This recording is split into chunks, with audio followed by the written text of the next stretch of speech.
These are the ethnic ovens we are talking about in Kadifekale at the very peak point of the city, of the historic town of Izmir.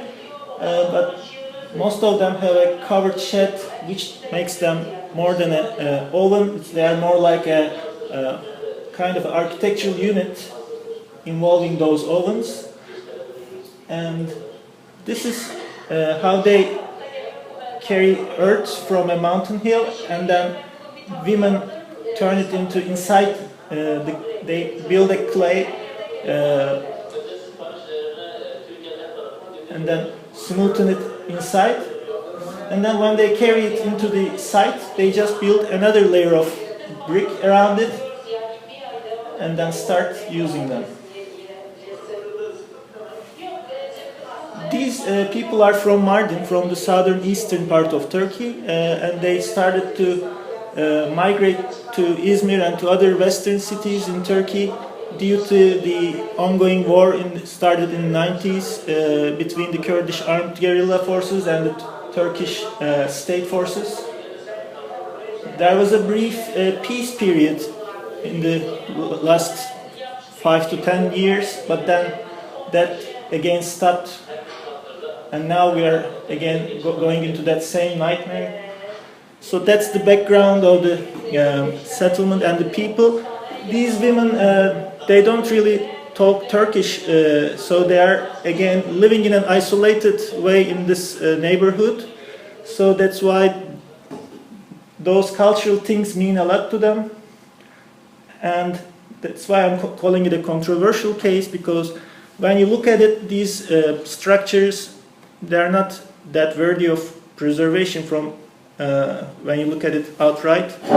But when you look at it from the totality of their life frame, when they started to live here, and their neighborhoods and all their livelihood depends on such cultural artifacts. I'm not actually an expert on heritage and conservation, but my sociology dissertation was about the cultural political economy of a small town, a Western Aegean town. That's how I got involved into the concept of cultural policy, cultural urban policies, and I got recently involved in a project about the revitalization of the old historic Kadifekale Bazar district, the Kemeraltı Bazar district, and I think my department head will be here in October. She will be talking about it in an extended lecture. But this is also a part of this entire project, and now you'll see that the approach towards the governance of a city in Izmir is more integrated into our approach to history. And there are certain urban professionals, my colleagues, who have most of them graduated from my university, taking positions in these institutes, and we are now developing a more integrated approach towards the development of Izmir through a more awareness of our historical conservation and towards planning of the heritage, and this is also a part of this entire approach, let me say. And how I got involved into this ethnic ovens was last summer, and I got involved in this rather experimental design workshop with 20 undergraduate students from different design disciplines, including city planning. They were the second year undergraduate students, and there were industrial designers, there were even students from the culinary arts department, and there were sociologists. So it was a multidisciplinary undergraduate design workshop to discuss the future design scenarios concerning the presence of these ethnic ovens of the Izmir marginalized citizens, which are located inside the archaeological conservation zone of the Kadifekale Castle. And that experience gradually evolved into an advocacy planning process where I felt the urge to find the right theoretical tools to argue for the valuable presence of these less than architectural interventions. That didn't change. Okay.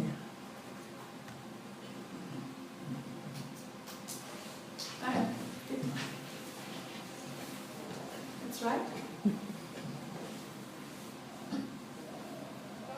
Okay.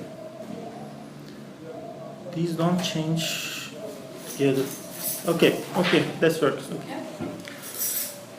And what I would like to present here is some crucial moments from the ongoing advocacy process, as I call it, introducing you the cultural, political, economic context and the actors, the institutions, and certain cornerstone events that deepen my engagement with the topic. And I'm actually desperately looking forward to your comments, criticism, and advice to further elaborate this case. And you can see the three main cornerstone events.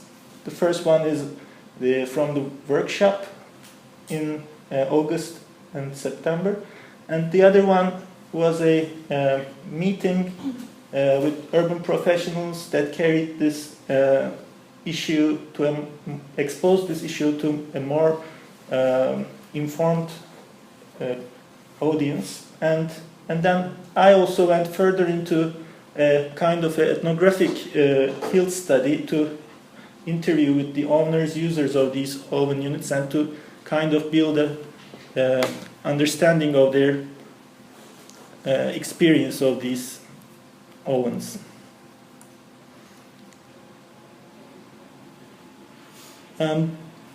This is Izmir. How many of you have been to Turkey at all? No one? You have been there? You have all been? Have you been to Izmir? Okay. Just the airport. Izmir is located at the western edge of of Turkey, and to give you a better understanding of its key location in the refugee route, people coming from Syria and also other points from Afghanistan, Pakistan, it's the main point where people get across. At least they used to get across to Greece. And there's this agreement, sort of an agreement, so-called agreement between EU and Turkey to return the refugees back, and we don't know what's going on with that. It's a little bit off right now, but that's the route that takes people from all the way to Vienna and to Germany. And this is the Izmir Bay.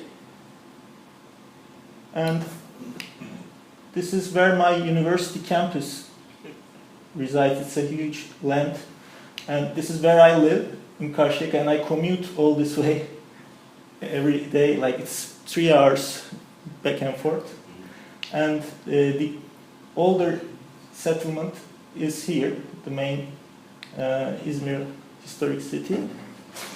The city center is, as I said, located at the inner edge of the bay, and broadly speaking, the urban development of the city is characterized in 4 axes. This southern axis is the industrial development axis, and the eastern axis is prominently characterized by its agricultural developments, and the western axis, where my campus resides, is more it's a seasonally shrinking and swelling touristic settlements where the secondary residences and the suburban lifestyles take place.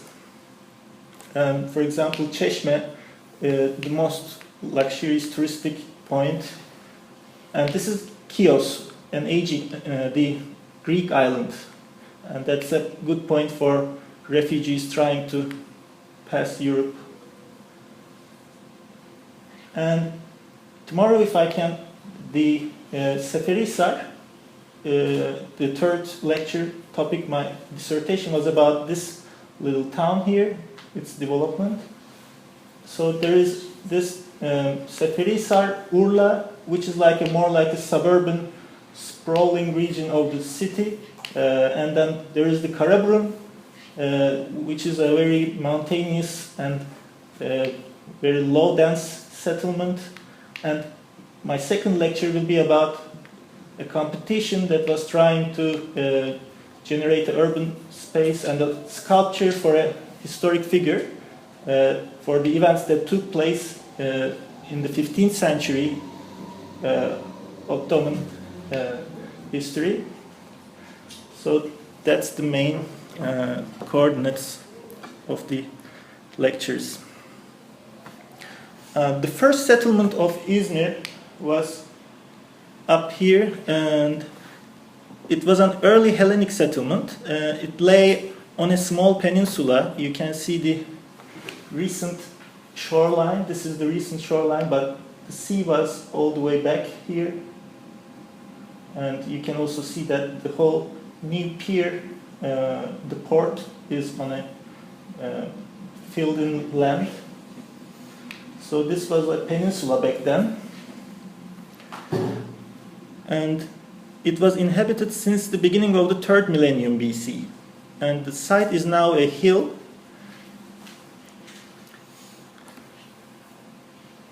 This is the hill. Have you been there when you went to Izmir? The early Hellenic stratum dates back to 1050 and 650 BC. It reveals a simple existence based mainly on agriculture. There are no cultural artifacts except pottery, no signs of imports from the east, and of course no evidence of writing back then. The settlers, however, kept alive the custom of singing tales of their ancestors' achievements, and they must have preserved as an oral tradition the song of the deeds of Achilles and Agamemnon, and the tales of the Achaean heroes who preceded them in colonization, whereby emerged the Homeric epos, composed in both Aeolian and Ionic dialects. And Smyrna, on the border of Aeolis and Ionia, was probably the actual birthplace of Homer and the Iliad in the second half of the 8th century BC. And following the Persian conquest in 545 BC, the city stagnates till the arrival of the Alexander the Great in Asia Minor. And in the time of Alexander the Great, the population outgrew the peninsula, and a new larger city was founded on the slope of Mount Pagos. And coins here show that coins of Marcus Aurelius, Gordianus, and Philippus Arabus show Alexander sleeping under the plane tree that's on Mount Pagos, and the two nemesis who directed him in a dream to build a city there. And Strabo, the historian, records that Smyrna was the finest Ionian city of its time, the turn of the 1st century BC. At that time, a small part of the city was located on the city mount, but the greater part was centered around the harbor on flat land. This is the Kadifekale and the Mount Pagos, and this is the flat land. Again, you can see this is the current seashore line, and this is the harbor back in those times. There is the agora, there is the theater, the stadium.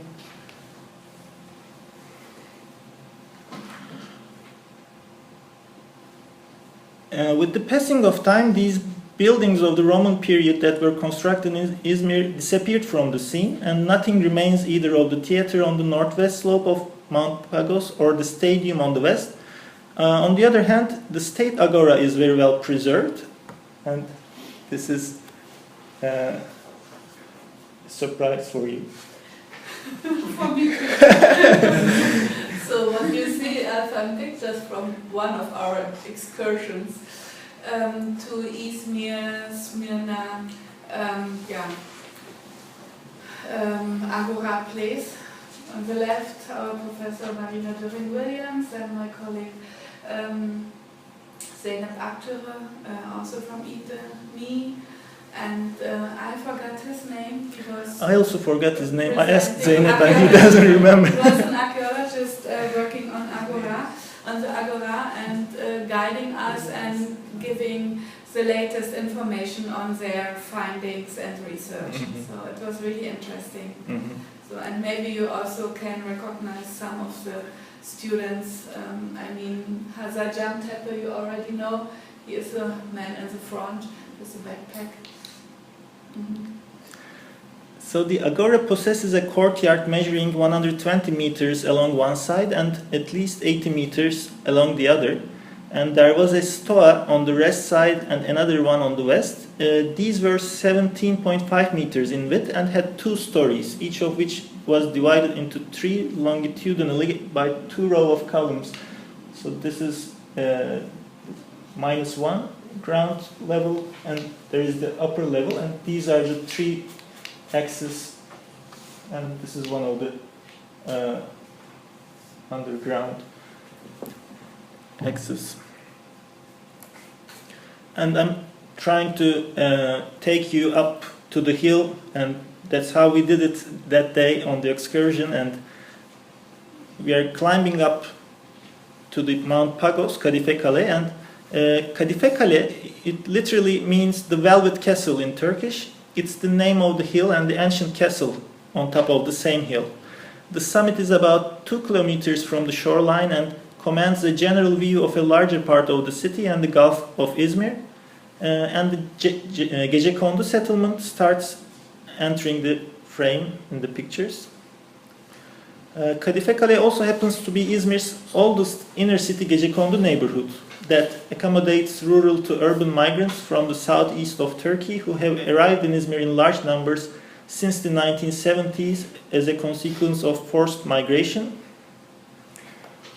This emptied area is actually, this is a recent evacuation and due to landslide risk.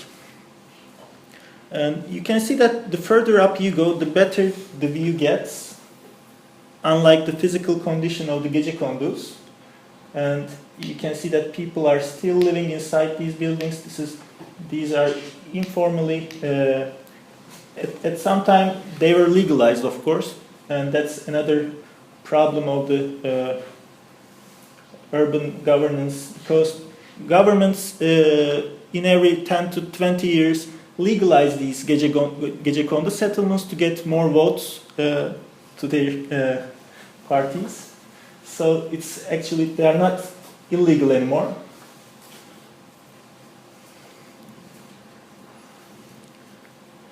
And the Council of Ministers have taken several decisions in 1978, 1981, 1998, and then finally in 2003 to declare a very large part of the Kadifekale Gecekondu area as a disaster-prone area due to the risk of landslide in the area. In July 2006, this decision has evolved into the Kadifekale Urban Renewal Project, where the municipality expropriated all the Gecekondus on this site. So these were all filled up with similar, you can see the difference. Such a change occurred in such a short time. And before the start of the project, the neighborhood contained 7,324 housing units, accommodating rural to urban migrants, mainly from the southeast of Turkey. And this urban transformation project aimed to relocate many of the inhabitants from their homes in Kadifekale to recently constructed gigantic apartment blocks in Uzundere on the periphery of the city. Although many residents were reluctant to exchange their houses for new apartments, some were persuaded to move to mass housing, which was presented as the ideal solution by the municipal authorities. These are the new housing blocks of the Mass Housing Directorate of the central government. And you can see that... Yes,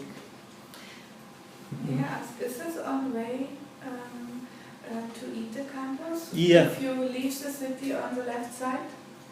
No, they are... left side of the... From the airport, you take the perimeter highway. Yeah, and left then side of the highway, in direction to Szeszny?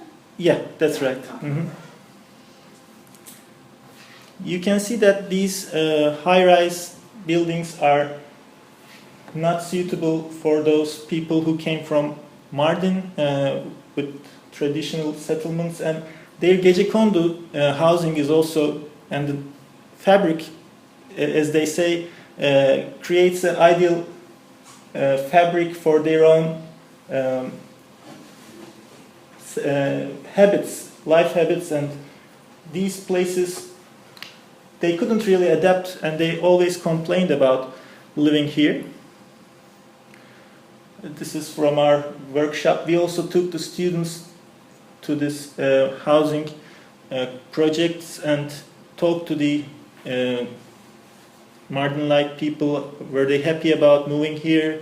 And they all wanted to go back to Kadifekale because their jobs, for example, they mostly work on informal jobs, and they cannot really find the best way to survive in here, which is cut off from the city and the rest of the citizens living there.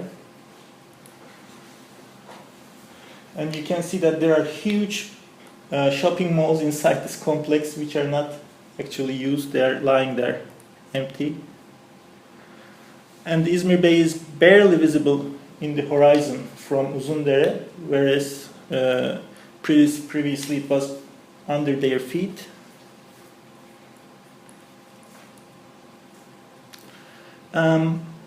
In Europe, as you know, after the Second World War, consequences of modern-day human settlement activities, such as, for instance, due to forced migration, as in our case, have led to the process of integration of archaeology into urban planning, and such integration was inevitable in terms of providing a consensus between urban development and conservation. And practicing community planning was also necessary to let people understand that conservation is for them and not against them, while providing better living conditions.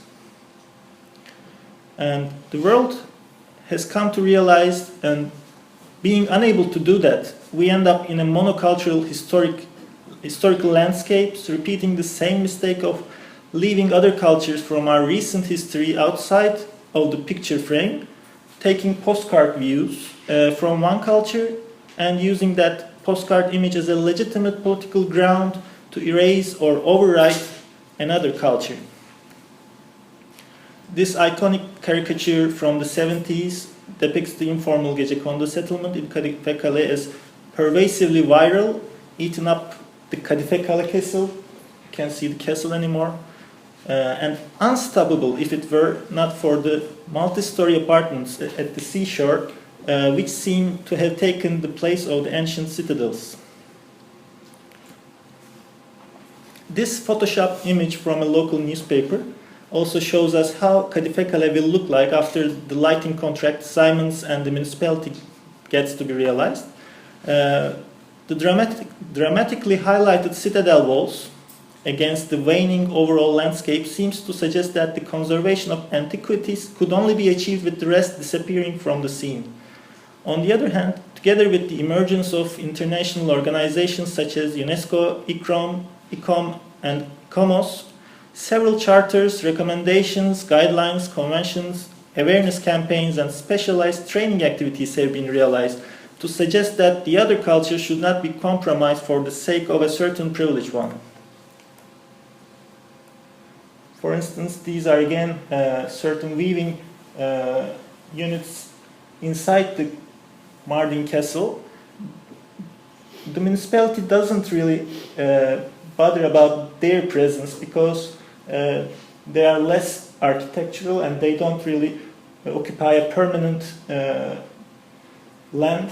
They can easily be taken away. So such presence with the monument, the tangible monument here, and such an intangible cultural artifact can live, and they permit for that. But what about the ethnic ovens? They are up here. This is the castle, and this is the emptied out evacuated area, part of the evacuated area, and there is a cistern inside, and today this area is used as a greenhouses of the municipality. They produce flowers. Other than that, this is a main routeway. The neighborhood uses this. People come here, stop their cars and take their bread, pita, the thunder bread, from the ladies who are going there around noontime, and they're making their preparations, and that they start selling it until 5 or 6 o'clock. So there are around 12 of them. And these ethnic ovens are not permanent. They are built on the soil, and they reside there for about a year. And every 1 or 2 years they do them again. And they don't necessarily be at the same point, but they are more or less around this main street passageway. So can the ethnic ovens of the Mardin Light be allowed to survive in their existing place, where they have been located for the last 15 to 20 years? And do their cultural presence pose a threat against the conservation of the ancient archaeological assets? And how can we build a valid argument for their transient yet in situ conservation? That's what I'm trying to answer. And you can see that the concept of culture is a site of contestation. It's certainly not easily nor concretely defined.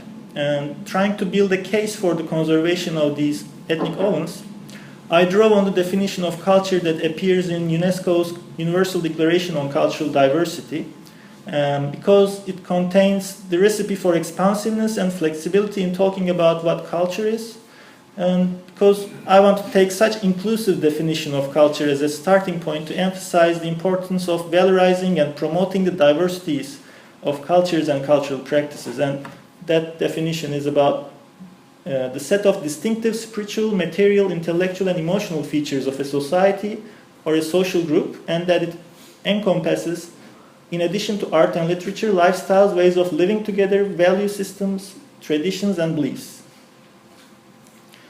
And however, when the modifier intangible added to the culture, the concept of culture is further abstracted and becomes even more elusive. This abstraction is replicated at the level of determining cultural heritage, where intangible cultural heritage is far more difficult to put one's thumb on than tangible cultural heritage. Previously an ignored form of heritage, intangible cultural heritage makes quite a recent appearance within available international legal mechanisms interested in safeguarding cultural heritage. Have you come across this concept? Probably, yeah. And that involves the practices, representations, expressions, knowledge, skills, as well as the instruments, objects, artifacts, and cultural spaces associated therewith, that communities, groups, and in some cases individuals recognize as part of their cultural heritage. This intangible cultural heritage, transmitted from generation to generation, is constantly recreated by communities and groups in response to their environment, their interaction with nature and their history, and provides them with a sense of identity and continuity, thus promoting respect for cultural diversity and human creativity. So, in this context, if we ask, can they be considered as intangible cultural heritage? I mean, it's an open discussion. I mean, it's an advocacy process, as I say. It's not a precise, there's no precise answer for this.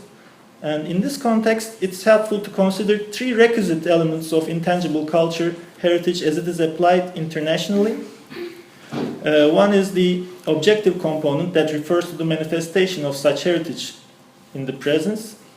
The other one is the subjective or social component that refers to a community of people, and a spatial component that refers to a cultural space. And you can see that human cultural activity, actions, and experiences must be more than only utilitarian. So it's not enough if these people are using this only for making breads economically. It has to be something that is shared within and symbolically identified with a cultural community and passed on through traditions, genealogically or otherwise. And it's hard to say that if it's possible for these people, because their household is not really able to come together around this tradition, and their kids are working outside to get further income into the household, and it's not like right now it's not being carried from generation to generation, and their kids are studying if they can in the university, and they are trying to save themselves from this political economic situation. But further understanding involves this cultural community doesn't have to be ethnically or regionally based, so it also allows for modern cultural forms, which means which takes us to, for example, our workshop. We are trying to build a cultural community around these ethnic ovens, not only touristic based, but of the people, of the students, of the design community involved around the experience of this whole situation. So this is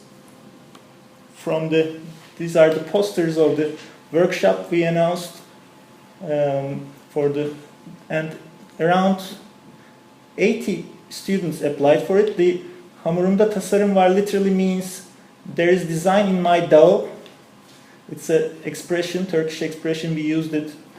And then how many ovens more should we eat to be a better designer was also some of the titles we used. We took the students up there and this is a closed community, and women don't speak in Turkish and they need other people around to translate the questions, to interact with them.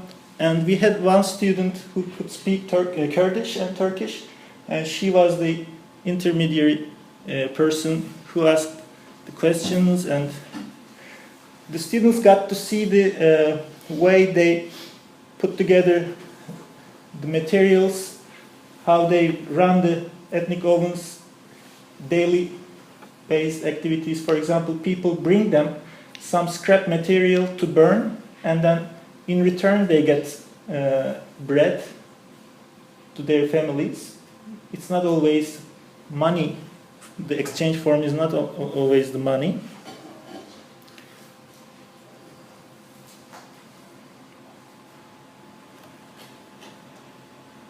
The students, most of the students, they were mostly from Izmir, and it was the first time they got up here because this neighborhood has been stigmatized as a very dangerous, as a very illegal neighborhood. You can't go there. If you walk there, I mean, you will be robbed or something. So our workshop was also interesting in terms of meeting different residents of Izmir, citizens of Izmir, getting to know each other and getting to know different cultural backgrounds.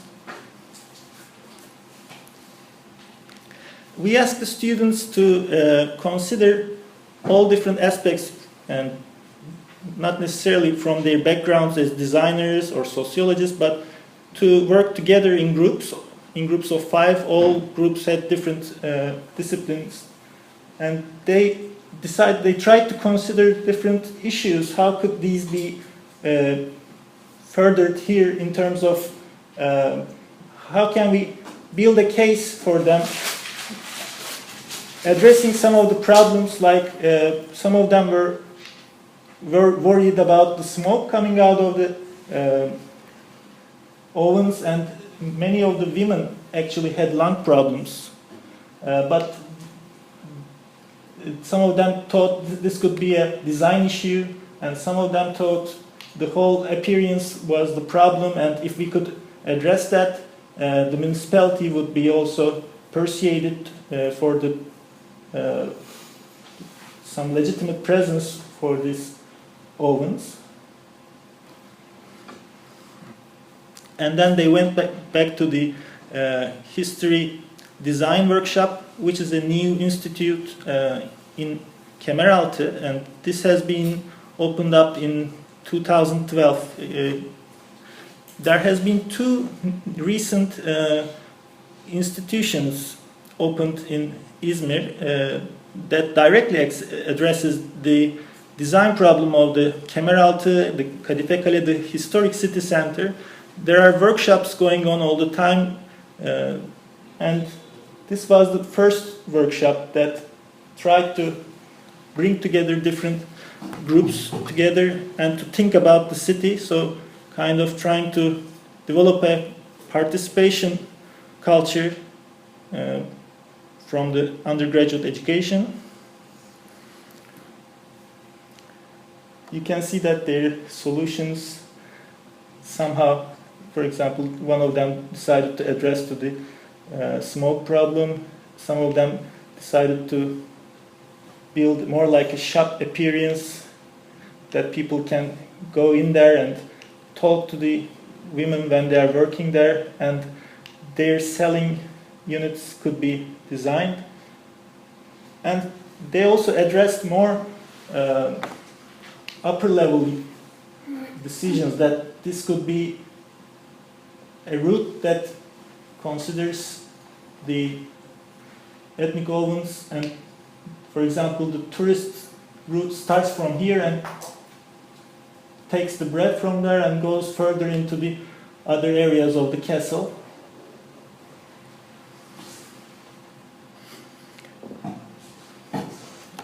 They all had their own different ideas concerning the upper level use of the archaeological conservation area. And this one, for example, wanted to take them away from that point and relocate them at the edge of the landslide evacuated area. So they thought it would be better to reach there by car, and this area could be reserved as a pedestrian area.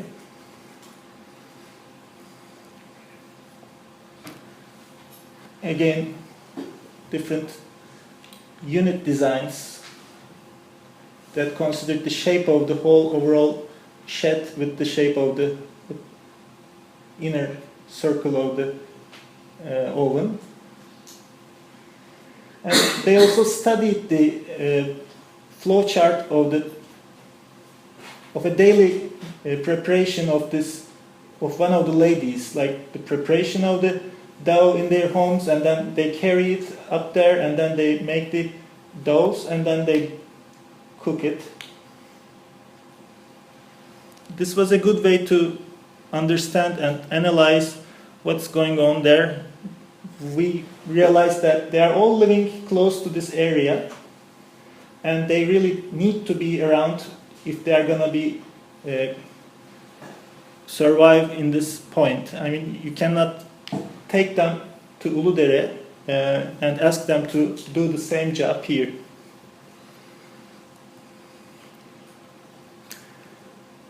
Yes, another architectural solution, and these were of course undergraduate students, and some of them were too ambitious about doing something architectural, and they got carried away mostly. And the second crucial moment in this whole process was meeting with urban professionals, and that meeting was chaired by Professor İlhan Tekeli. He's a academician, and he's an urban planner. He has been recently assigned to the position of the chairman advisor for the metropolitan municipality. And that was our chance. Was he heard about this workshop we did, and he got really interested, and he thought this could be a really interesting case if it got to be realized, and it could really stand in the literature. That's what he believed, and we presented he chaired the meeting, and we presented our workshop, and we discussed the context. And there were the archaeologists, there were conservation experts, and this was perhaps one of the first meetings that got together such experts on such an interesting topic, such as intangible cultural heritage, for the first time. And the next step was also meeting with the women, and it was really difficult to call them and meet with these people in the same space, because they didn't want to get out of their routine and they always wanted to be in front of their ovens. But we asked from the political party member of the Kurdish HDP, and that day, for example, was a tough day for me to be in that room, because it was right after the bombings took place, and there were a lot of protests outside the building, and there were police, and this political party building is also was one of the places that police could enter in and took me away at any moment. So this is really difficult to do any kind of investigation, and to get to know about these people is really problematic. That's the main framework of the first lecture.